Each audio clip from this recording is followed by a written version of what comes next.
Ever tried importing from a Python folder and got a module not found error?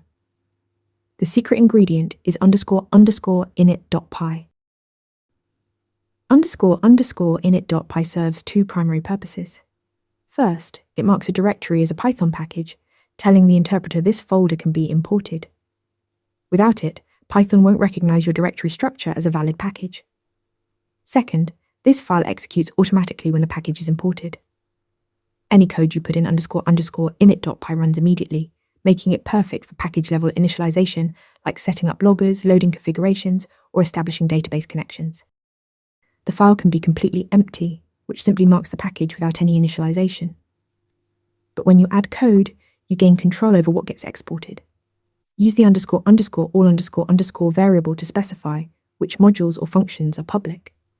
You can also import submodules directly, making them available at the package level instead of requiring users to drill down into your folder structure. Since Python 3.3, namespace packages let you skip __init.py entirely for certain use cases.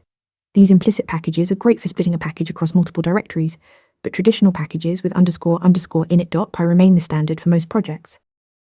Remember, __init.py transforms directories into importable packages with full control over initialization and exports. Practice this in your next Python project and keep coding. Want to nail questions like this in your next interview?